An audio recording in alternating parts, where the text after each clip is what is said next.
All right, welcome to SAFC Fan TV and our weekly panel show, The Sunday Bunch.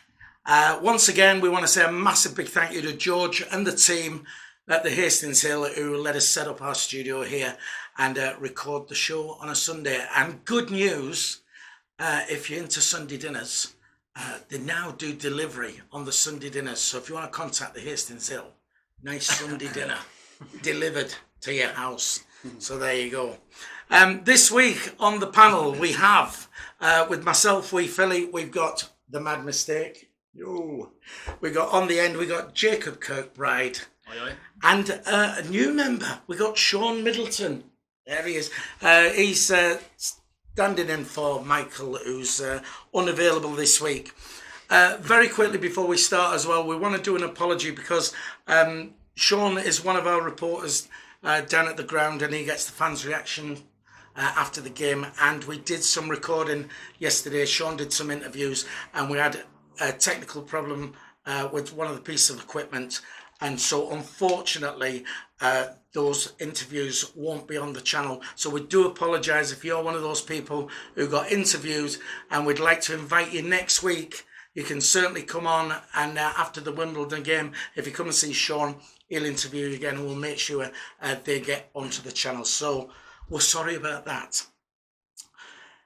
So this is a recorded show, which we do, and from next week, fingers crossed, everything being right, we're going to stream live. So from sort of 3 o'clock next Sunday, we'll stream it, and you can then interact with us. If you want to ask questions, we'll stream it live to our YouTube channel. So yesterday, Sunderland were at home to Portsmouth, and we got our first league win of the season. Who wants to start us off then? Well, absolutely over the moon with the victory yesterday.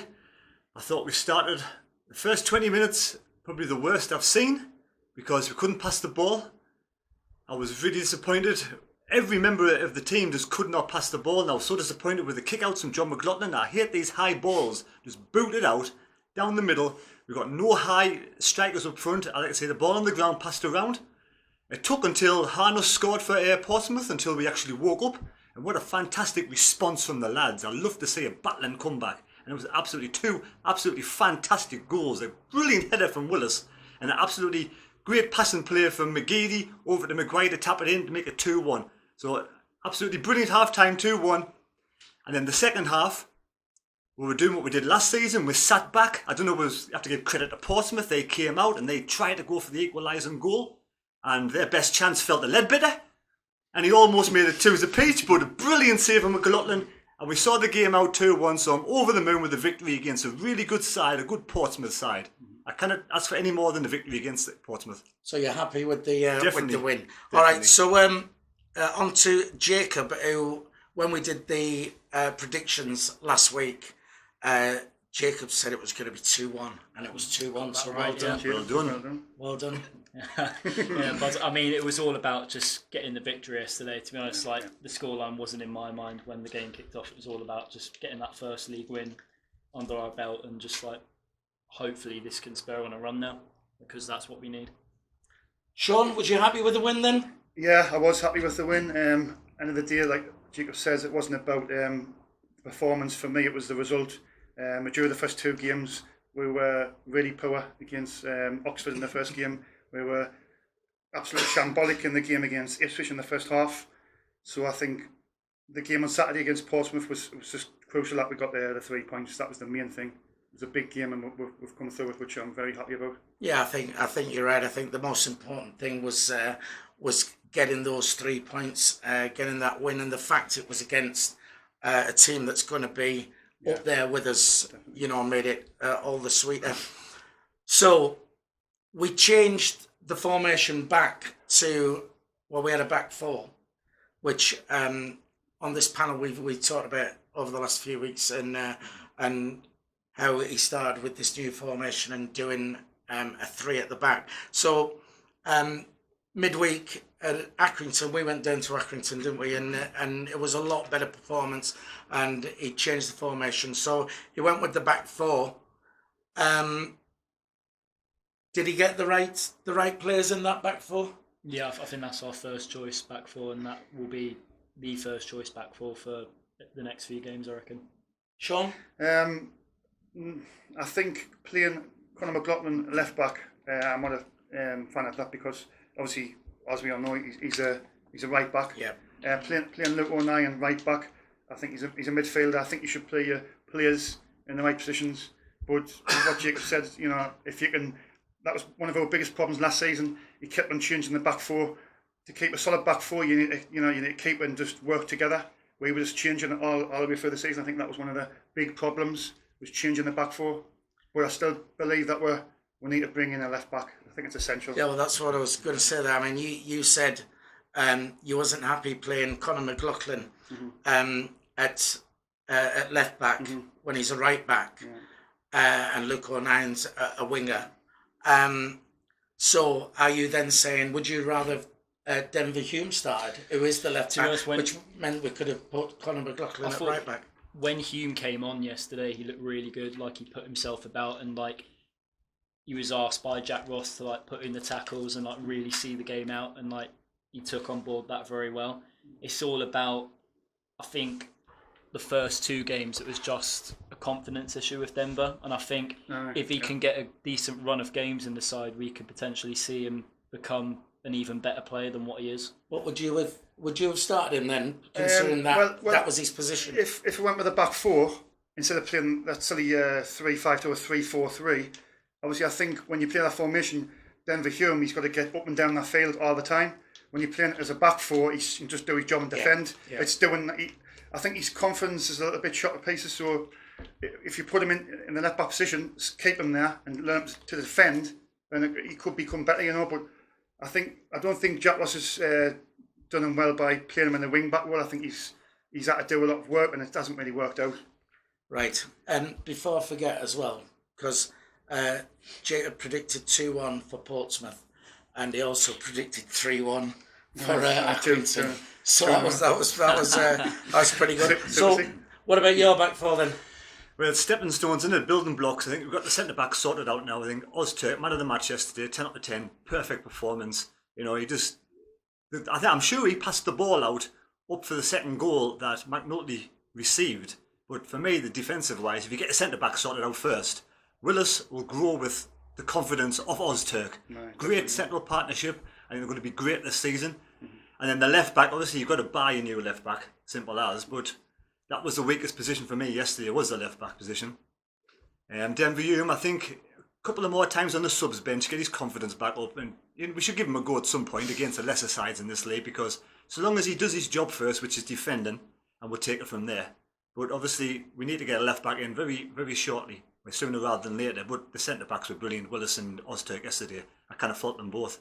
Great goal from Willis, and Ozturk just did his job. That was it. Defended really well. And he also, when Harness scored the goal, before Harness scored the goal, Harness was running through. Our left side was completely open.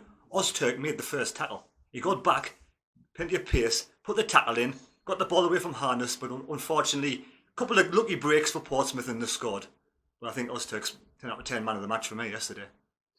All right, so I was watching the game, kicks off, and for the first 15, 20 minutes, I don't just remember anything happening. There seemed to be nothing happened. And then, as per usual, there you go, we're at 20 minutes and we concede a goal, which is worrying because, it's becoming a trait now. So, how do you suggest we put this right? Sean? Well, that was the story of last season. It was teams coming up here and just like this. When they come up here, it's their cup final. You know what I mean? We need to adjust to that and adapt to that, because if we don't, then it's just going to happen again this season. Like, for the first 15, 20 minutes, all last season, we were conceding the first goal, and then straight away from the start, you're up against it. Do you know what I mean? We need to get off to good starts instead of like having a claw back. Yes, we've done well yesterday by getting it back from 1-0 down and winning the game, but that was the story of our last season, conceding early goals, and then that team getting momentum and sticking all the men behind the ball, frustrating us. It becomes very hard. Well, that's what we've said on this panel. It's if we can sort this problem out of not conceding, hopefully we're going to do as we did last last season and score a goal, which we did in all but one of the league games. And if we do that, then, we're winning all the time. So, you got any ideas how we should try and... are we coming out kicking off and just being half asleep and not being alerted? Because yesterday, again, was another mistake. Yeah. Well, there was two problems yesterday. A mad mistake? Yeah, definitely a mad mistake. Their goal led because our left back went missing. If the left back was in his correct position yesterday, that might have stopped their goal from going in, first of all. But another thing is we played Ledbetter and Max Power during the week. Max Power hadn't played a game, or hardly any minutes, up until Tuesday's match against Accrington and Stanley. Now, if you've been injured and you're coming back, playing 2 games in a space of less than a week, you might have been a little bit lethargic yesterday. And also nerves, we have this nerve problem. I think a lot of players on our side, I don't know if they're nervous because they're coming out, but we need to make the stadium a light. You need to be proud to play at the stadium light, make it a fortress. None of this, it's their FA Cup final for me. Like, you've got to come out there, it's your home ground, you've got to put your stamp on from the first minute. Get in there, be first to the ball, make the tackles, and prove that you want to wear the shirt with pride. None of this coming out, just pissing about lethargicness. Pardon me French. We need to get out there and put a shift in from the very first minute and make the stadium a fortress. Doesn't that fall down to the manager as well? The manager's team talk before the games. He needs to, what's he saying before the games? I watch him on the sideline. He's got his hands in his pockets and he's just like that. It's all about... He just doesn't show any passion for me. I mean, I know it doesn't, that's going to bring success or whatever, but I like a manager who's on the side, who's trying to rile the players up. I'm looking at Jack Wilson and I'm thinking, what's he saying to them players? I think a lot of people have a problem with that. I have a problem with it. Standing with his, hands in his pockets. I like to see a manager being vocal and stuff like that. But that doesn't mean, if you've got a vocal manager, that it's obviously his way. And again, I'd like to think he's going into the dressing room and giving them a good bollocking if they need it. But it's just his demeanour on the sideline. You just can't see him being like that. Yeah. I mean, with this season especially, it's all about what players do when they cross that white line. They'll have to use last season's disappointment as a motivation to we need to show our quality and put a stamp on this league. But management, I do get what you're saying though, Sean. Management does come into it a little bit as well. But I think in League One, though, it is all about results. At the end of the day, it doesn't really matter how you do it. In the end, it's all about getting those 3 points. For me, the manager on the touchline, if the players are self-motivated, which they should be self-motivated. When you cross the white line, like you say, you should be able to drive yourself on with passion, with determination. And you've got a captain on the pitch as well who should be stirring the players on. You've got leaders. Max Power, for me, is a leader as well. He should be driving the players on. Every player on that pitch should be self-motivated, wanting to win that game of football, regardless what the manager's on the touchline. I know some managers like to shout at the players, and I like to say that as well. But the players have got to take responsibility for themselves from the very first minute of the match. I think the win at Accrington midweek had a big effect on yesterday. I mean, I don't know. Tiredness kicked in, maybe. But the fact that getting that win, and I don't know if you've seen it. I mean, we were down there, but if you listen on the radio, it was like a different team. First half, and people have said, I don't know, I've seen people say, first half weren't very good. But honestly, I thought we passed it about brilliantly. First half, we just looked at a different team. And the difference was we got the balls into the box. And that's what you need against a team like Accrington. They just seem to be playing with, just confidence. And I think then going into yesterday and knowing that they had a similar formation, at least they had the back four. I think that gave them a bit of confidence. Though again, it still took them to go 1-0 down before they started playing. But at least they showed the character to come back and. But if it is tiredness, I mean, you got Max Power who started his first game.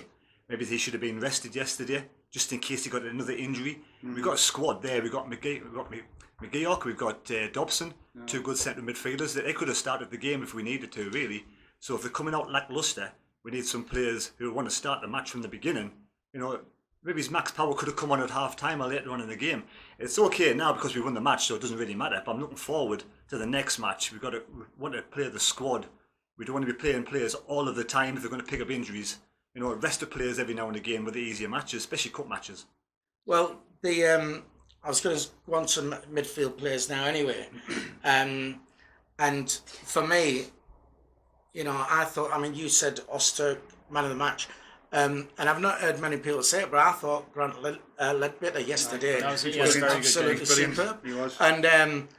And for me, you know, he did it, but was he, I know you made the comment, I think, a few days ago about seeing Dobson in instead of Power. That's what I was done. So, you know, who's your ideal sort of pairing for midfield, you would say?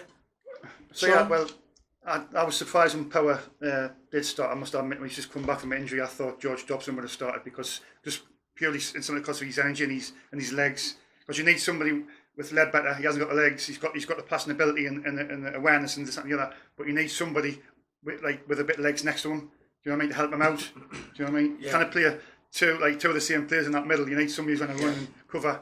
The surprising thing also, like I thought you would have thrown a midfielder on towards the end of the game yesterday. We just looked so tired, like in the latter stages. I think he potentially would have brought Dobson on or McGeoch on to try and like tighten it up a little bit at the back, but I think he just wanted to keep that solid unit that we had down on Tuesday and then try to bring it into Saturday, which didn't work out the first 20 minutes. But I think as the game went on, I think probably out of the 4 games we played this season, it was probably the best, I'd say, defensively. Do you think the mentality though, I mean, it's last season, and again this season, Jack Ross's mentality, if he gets a goal, he likes to sit back and just defend that goal.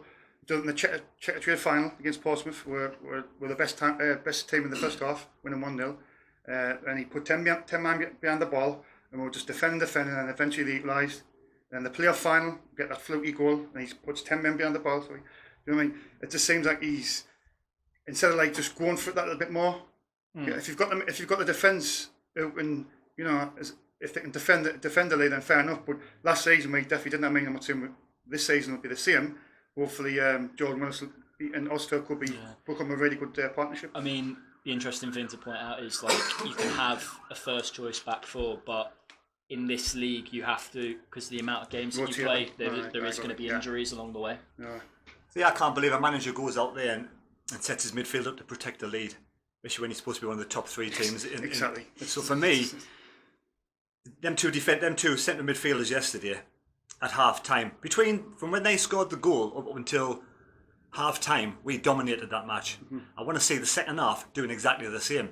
Now, for me, we seem to sit back for whatever reason. I think it's a collective. I don't think they do it on purpose, but I think that they sit back in the second half. The midfielders sit back. That's why we said we need George Dobson, box to box player, because Max Power, good player. I like to see him start when he's completely fit.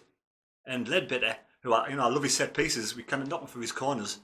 You kind of play them both together because you need someone else who can get out of that midfielder, because we're just sitting back too much. The amount of opportunities we were given to catch Pompey on the break second half, if we had like a midfielder on with a little bit more energy, who was refreshed, we could have potentially gone on and to get a third goal. We've got Pearce in the team as well. I think that's that stage in the face. Where's the Pearce in our team?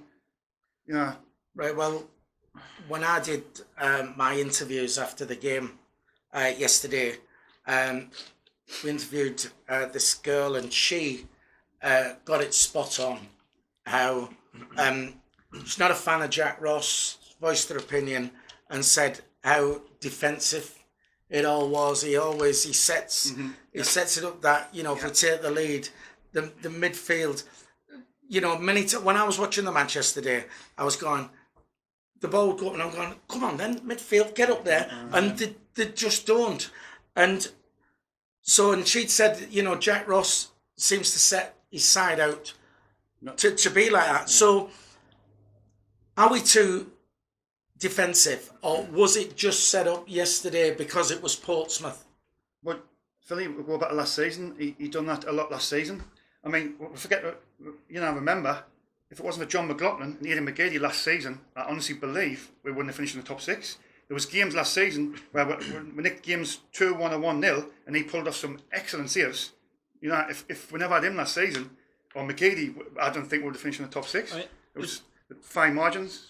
this is the thing I'll ask you three. Do you reckon if that injury on McNulty wasn't forced and he would have been allowed to stay on, do you reckon that he wouldn't have made a sub until potentially 70 plus or 75? Well, when he bought White, when I was a bit worried because I thought McNulty was absolutely brilliant in that first half. He ran his. Sorry, I can't swear. He just ran himself into the ground. He was chasing everything down, and he was just running all over the place. And I think he done brilliant. He ran his arse off. Who's going to say? McNulty's a good outlet, isn't he? Yeah. To hold the ball up front, so it gives your midfielders and your defence a bit of a rest. But I think this season, the midfielders once the midfielders get confidence with their centre backs, because last season the centre backs weren't good enough, so the midfielders were protecting them for me. This season, when the midfielders realise they're going to have two good centre backs in Willis and Ozturk, they're going to have more freedom to go forward. But I thought when White came on, I thought White was very good. Yeah, I mean, he was he was winning balls, and he did the same at Accrington. Yeah. Like came on, and it's just if they're going to insist on hitting these balls up the front, because the midfielder not going up there with a, you need somebody like him, and he was winning, quite a lot. I think on Tuesday night, I think he won every ball. It was just breath of fresh air. I mean, my thoughts on Charlie White personally, I think he's better as an impact player to throw on towards the end when you want like balls to fall into areas and he can create knockdowns. But we'll have to see how serious this injury to McNulty is. He could be potentially in the starting lineup on Tuesday. You don't want, if you got Wyke on, I can understand McLaughlin hitting the high balls forward, but when Wyke's not on the pitch, we've got to play the ball to the ground. It does my head in yesterday how many times we kicked the ball forward and we lost the ball straight away. Because their defenders are 6'5", our strikers are 5'11" or 5'8". We've got no chance, so they're always going to win the high balls. Who puts the homework into this match to tell the keeper to boot that ball up to their defenders? They're going to win it every time. So McLaughlin's kick, I mean, the amount of like second half, like how just like whack it down the middle. Why does it keep going like left or right and going out for a throw? I mean, apart from that, McLaughlin yesterday had a great game. Yeah, he made some good saves. His handling is super. Brilliant with corners. Safe pair of hands. He just needs to learn when to kick the ball high and when not to. For me, that's it. He's commanding on like set pieces, isn't Great. Yeah. So did Jack Ross get it right yesterday then? He won the game. I mean, I'm quick to criticise the bloke, which my friends will bat us up there. I agree with Matt MSC what he said last week on the panel. I think last season was a massive fail. I think there'll be nowhere to hide this season. Nowhere to hide. Stuart Donald, Jack Ross, nowhere to hide. If promotion isn't delivered this season, there'll be a lot of questions. You'll have Sean to answer too.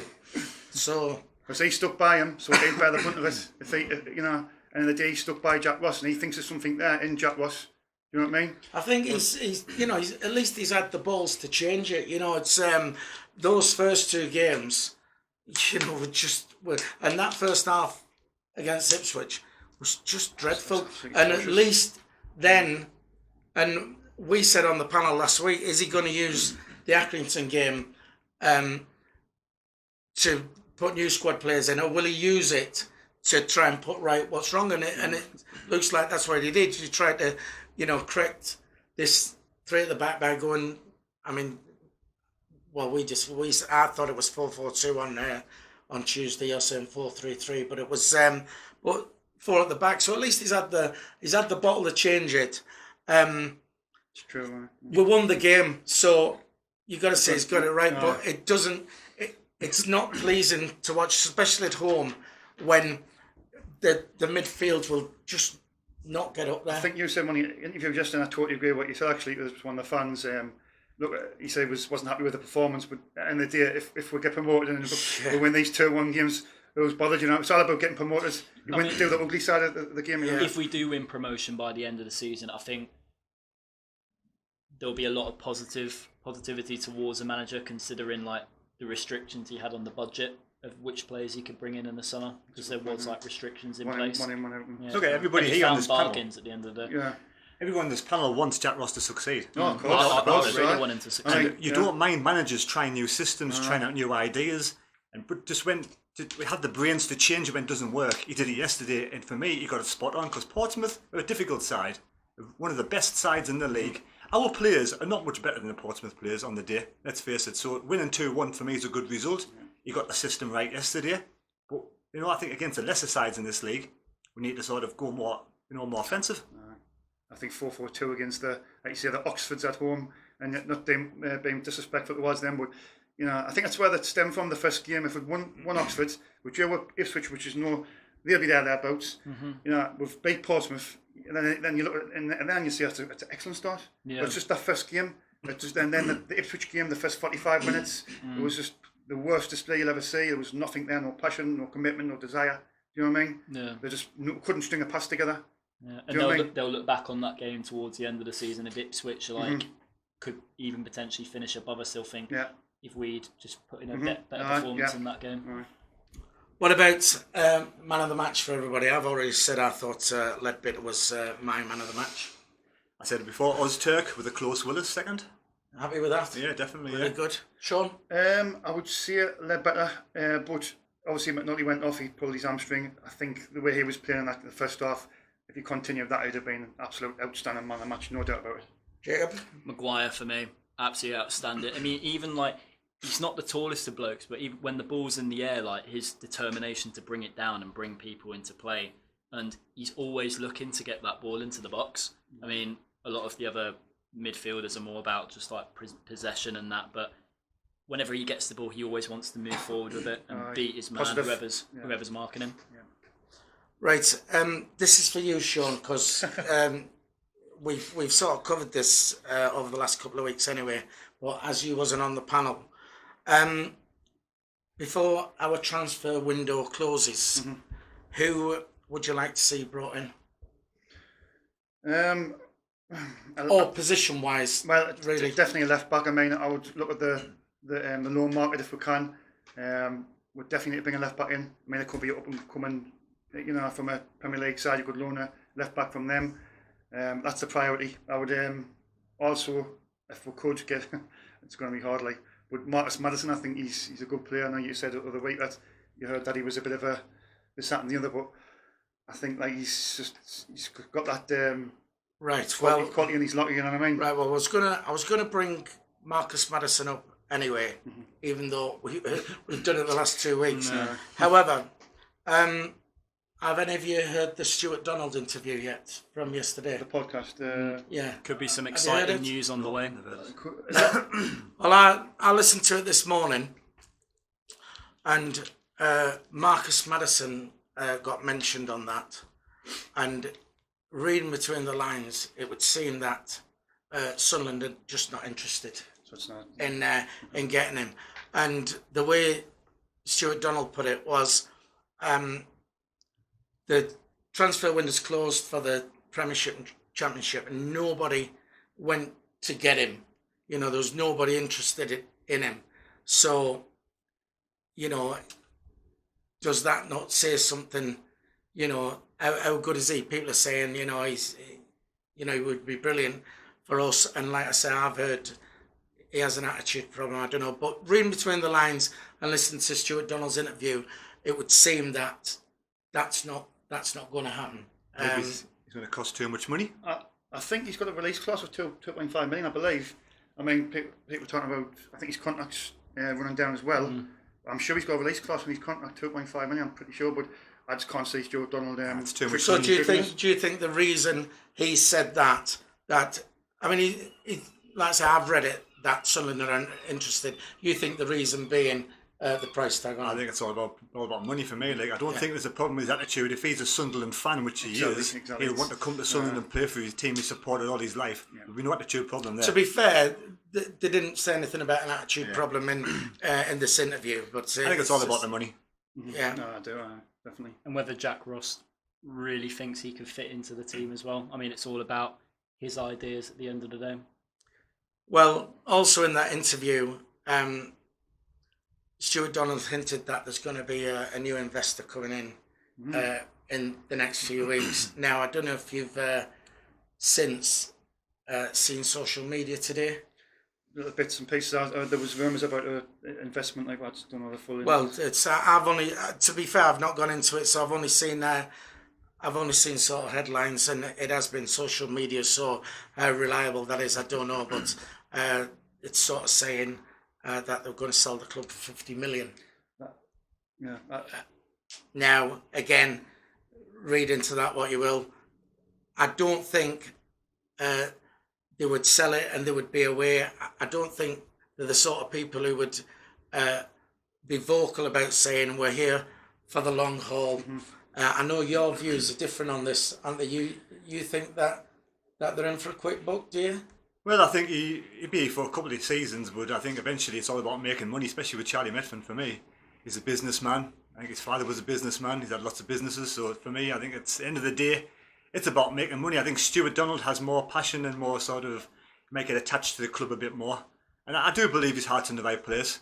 And if he's going to make a lot of money in it and put the club in a better standing eventually, then I've got nothing against that. But like I say, it's all rumours. If it was something going to be happening, wouldn't he mention it yesterday in his interview? Well, maybe he has said that, it looks like there's going to be an investor coming in the next few weeks. Now, it could be the fact that because he's made that comment, now the press have taken all of that and twisted it to... the Sun newspapers... good at that. Make it more sensational than it is. He did also state that there'll be a new player coming in, and possibly 3. And he sort of said we're very close to 1. So, and he did say that they're all defenders. He didn't say specific positions, but so we've all said on this panel, we're crying out for a left back. I would like to think, obviously, that's going to be the first one. It's got to be the priority. Does anybody know the reason why James went? Reece James. Yeah. Was there anything in his personal circumstances, or? I think there might be more behind the scenes. I mean, it was very baffling when we got Rick, because I thought when he was fit, he looked okay. One of my favourite players last season. He was great left back. Well, a little bit small, but apart from that, he did his job. Yeah. He had a bit of pace about him as well, didn't he? I know he got an injury. I can't understand how you get rid of Reece James and Brian Oviedo, right? And then you haven't got another left back lined up. That's what I can't understand. You cannot go into a season relying on a young lad like Denver Hume, as your only left back. It just doesn't make sense. He's cut the costs. He's getting rid of Catmull. He's getting rid of Oviedo, getting the high earners. But you've got to look at on the football side of it, and he needs to be bringing the players in as well, not just getting the wage down because it's good for him. Do you know what I mean? He might have been worried in case he couldn't offload Oviedo. So he thought, well, I don't want to have 3 left backs, so maybe I'll make a quick book with Reece James, and then if Oviedo doesn't want to go, then I've got a left back, But maybe it's a bit hasty, that, I think. It was a good play. It was all right. I quite liked him. Better than his brother. Bit of a cowboy. Jesse. Sorry, I'll get my coat. Right then, so we've got the 3 points. So now the doom and gloom of this season has lifted a bit, because it now doesn't look that bad. We've basically had a slip up against Oxford. Would have been happy with a point against Ipswich. We got the 3 points against Portsmouth. So now we move on to this week, and again, no disrespect to Rochdale and Wimbledon, but there's a platform there now where we can really, we can really push on. So Tuesday night, we're playing Rochdale at Spotland. Predictions, mad mistake. Well, Rochdale are in the same position as us. 1-1 drawn 2. They're playing decent football. They're not a bad side. I'm going to go for a 3-1 victory. 3-1.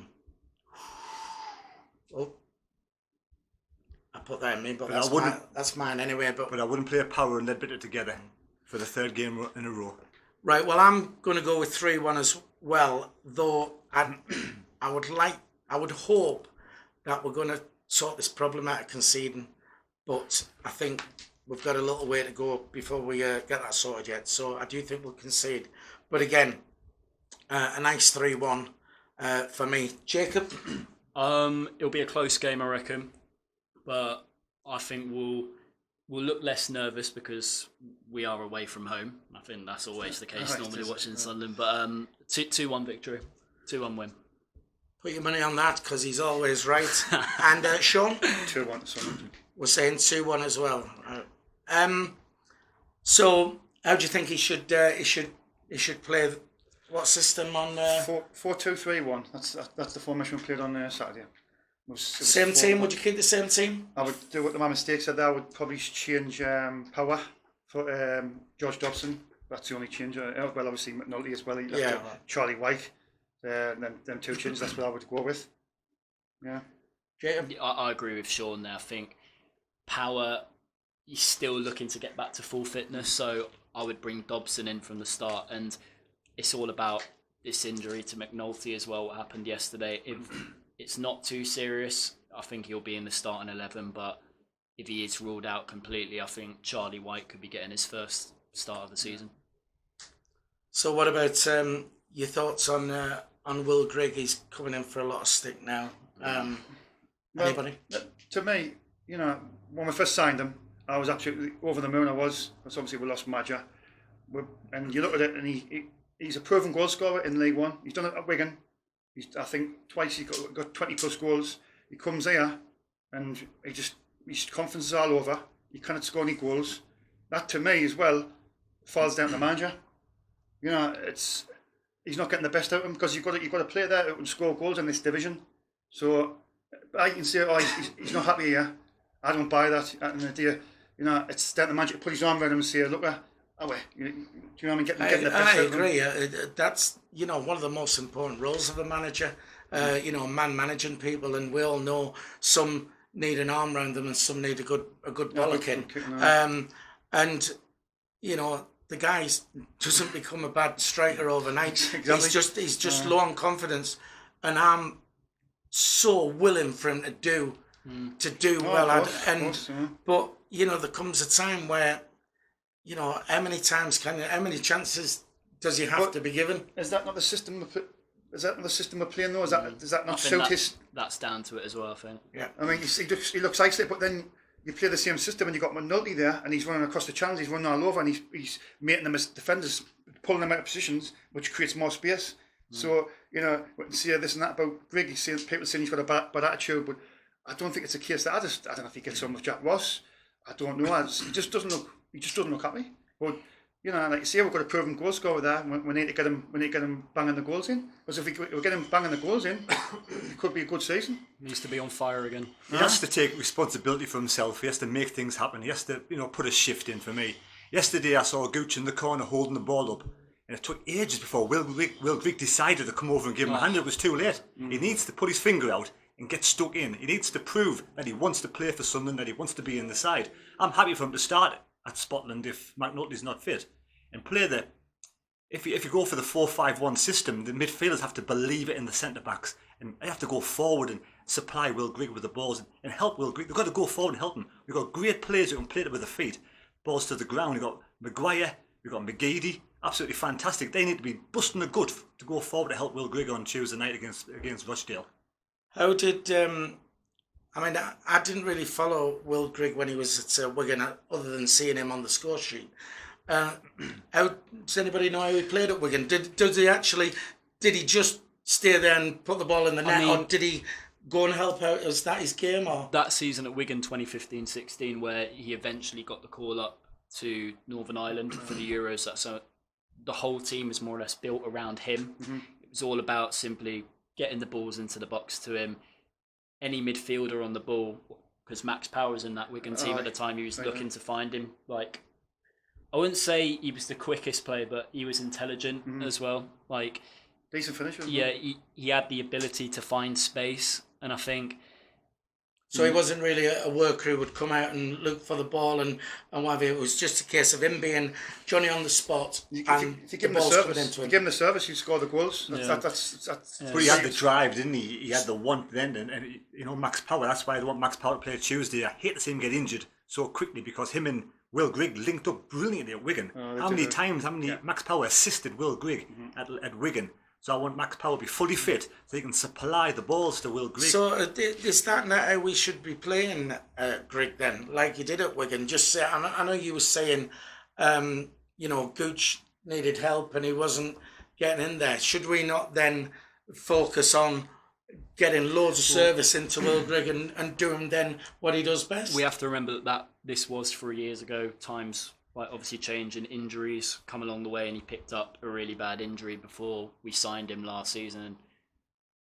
He just hasn't recovered from that at all. This is how I feel like watching him. But I mean, I don't know how, was it 4 we got last season in total for us when we signed? Something like that, I think. It wasn't many at all. Wasn't many. Yeah. So, in that case, then on Tuesday at Rochdale, if McNulty's out, what do you think the strike force is going to be? Is he going to do one up front, or is he going to, any ideas? Is he going to put 2 up front? That's a big thing. I mean, is he going to go 2 up front, or is he just going to play like a 4-2-3-1 or 4-5-1? That's a big question. I mean, but me personally, I would go with a 4-4-2 against Rochdale. I think, And who would you play up front then? I would go with Grigg and White. Yeah. But then, like talking about earlier on, I think you've got to get the crosses in as well. I don't think we've got. I mean, Gucci runs around, but you can't put a good cross in. Yeah. And we've got nobody down the left. I don't know if you remember the Ipswich game where we had a chance in the second half. Went down the left. Conor McLaughlin, lovely. I think McNulty was in the middle free, and he just put it into the crowd. He's obviously right-footed. Going back to yesterday, Will Grigg with the Gooch thing, it was the last minute of the game. We lead 2-1. He needs to use his brain, go and help Gooch out. With 2 or 3 minutes to go, you keep the ball, you win the match. If it's 30 minutes to go, then you're looking for the assist. Simple as, But for me, Will Grigg he needs a chance. I'd start him. I'd go 4-5-1, but I make sure the midfielders are busting the gut to go and give him a hand. Right. Maguire's almost a forward, whether he plays a little bit further forward during the game because he's a brilliant player. So we decided if it's 4-4-2, you'd be happy with White. I'm happy either way. Yeah, I'm happy either way. 4-4-2, 4-5-1. I just think with White coming on, I think he done a brilliant job. He got he grafted, he got his sort of bout, and he held the ball up well, and he took the pressure off the midfield. Maybe he's go with White. Well, I think after seeing him at Accrington, I thought White, because he was brilliant when he came on, I thought he'd done enough to get a start yesterday. And then when he came on yesterday, he did it again. And so for that reason alone, I think he's earned a start. I know you said he's probably better impacted coming on. But for me, I'd like to see him start on Tuesday night. I think he's earned it. Do you play Charlie Wyke and Will Grigg and then drop Gooch? See, I think he'll go. Depends what formations. Yeah, I think he could potentially do 4-3-3. He'll have like a counter-attacking system, but I think Powell will be dropped and Dobson will come back in just to add a little bit more energy into the midfield. Next to that better, yeah, bit of legs. Yeah. All right, so we've picked 3 points up at Scotland. Thank you, Rochdale. And we move on to next Saturday. Anyone for tennis? Wimbledon in town. Home game is not easy, never easy. We could do with a really good victory, but last season I think we beat them. Was it 1-0 at home? Yeah, we were very poor. Hammered them 1-0. Hammered them 1-0. So I'm going to be confident. I'm going to go for a 3-0 victory next Saturday. After the 3-1 victory and the 2 victories we just had, the confidence will be brimming. And hopefully we'll win 3-0. Finally get a good result at home for the crowd to shout about. So, Jacob? We, like at the start of the season, we never really do it the easy way, so I'll go for 2-1 again. Get your money on 2-1 again. So. 2 weeks. I need to start my own bookies now. So, Sean? 3-1 to Sunderland. 3-1. Well, I think I'm going to go for a nice, bold 4-0. Oof. Right. Ambitious. I think we're going to shut up shop. And I just think if we get that win on Tuesday night, I think we'll be absolutely flying confidence-wise. However, we are talking Sunderland here. So we'll probably, get the 3 points and then we'll play at home. And again, it's that thing of playing at home. There's a nervousness, which is, I think, is why we're conceding. When we're conceding these goals, the mistakes, it's always a mistake at the back.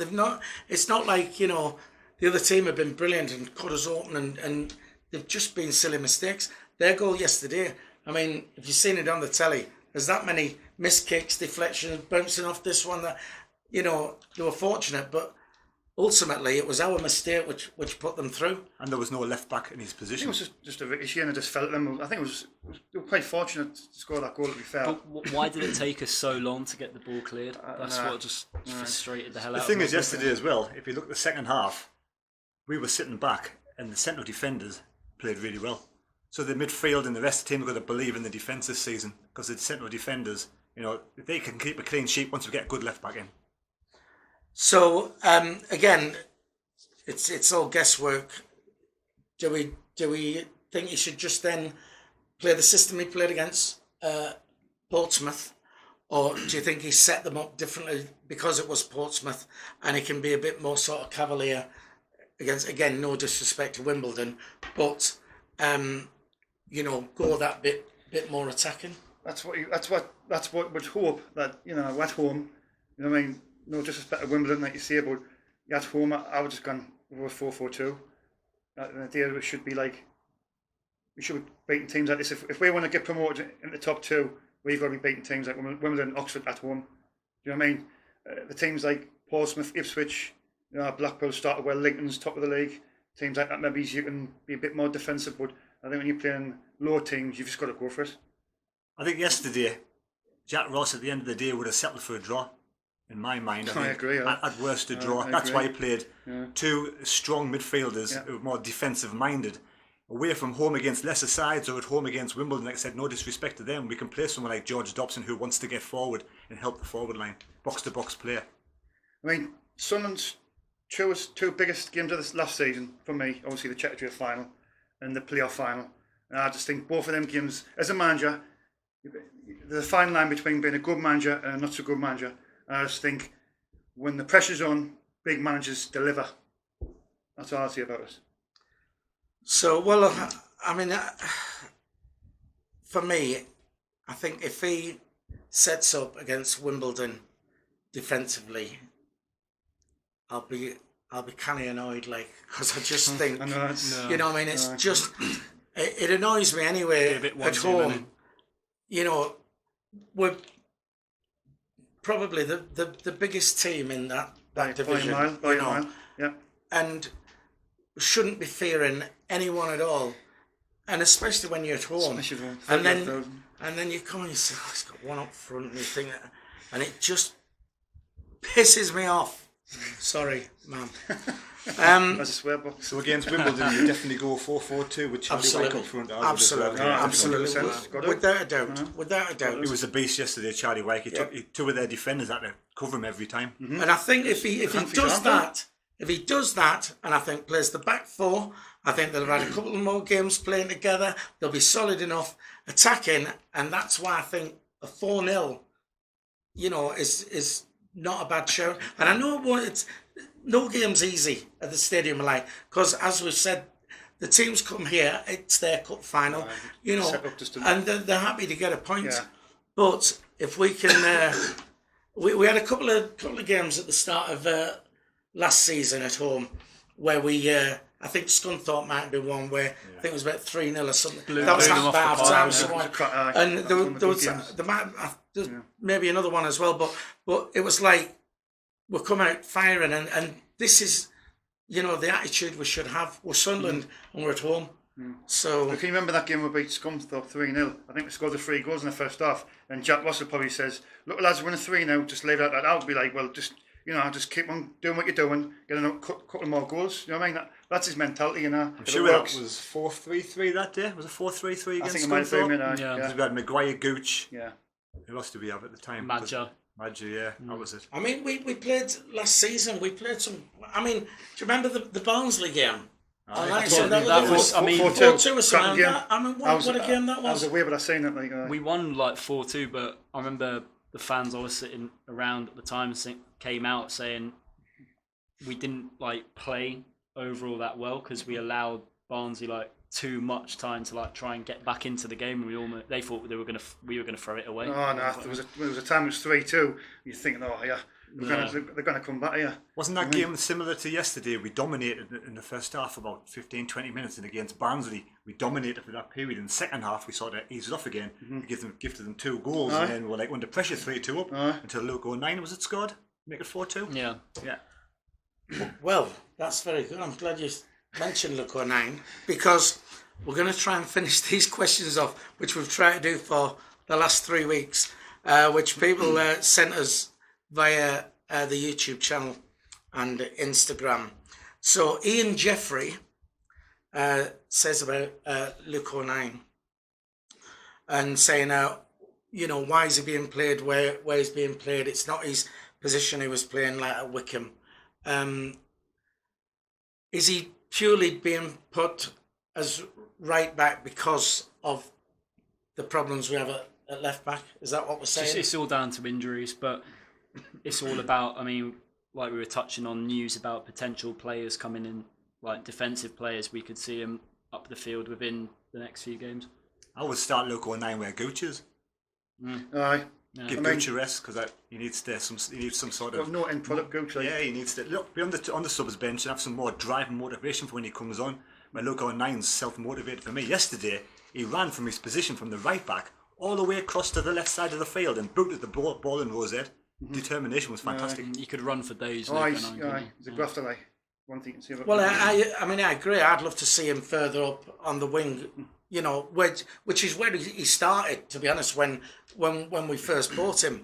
But you have to ask the question now because he's done such a good job, you know, at the back, which he has. Is he now, you know, does Jack Ross favour him in that position over, you know, over a proper right back sort of thing, you know? I think apart from the Coventry 5-4 game, which was an absolute horror show last season, I think their winger, I can't remember his name, the left winger for Coventry, but he absolutely terrorised 09 in the first half. And I felt sorry for him, but I'm thinking, the lad's getting put there, he's doing a job, you know what I mean, and he's trying his best, but... Yeah. I think he got signed by someone else now, I don't think he's at Coventry anymore. It was Coventry that first half, just their wingers were just terrorising our fullbacks, weren't they, to be fair, but, you know, I gone back really, obviously if you've got injuries, you've got to, like, you know, players in wrong positions, but you know, you got Colin McLaughlin there was signed in the summer. It was a right back. Why put him there? But then Phillie was saying on one, but would you play Denver Hume left back? Possibly, but not playing wing back. Because then he's got to do, you know, what I mean, a lot of work. Just put him in left back, get him to defend, do his job, and that's it.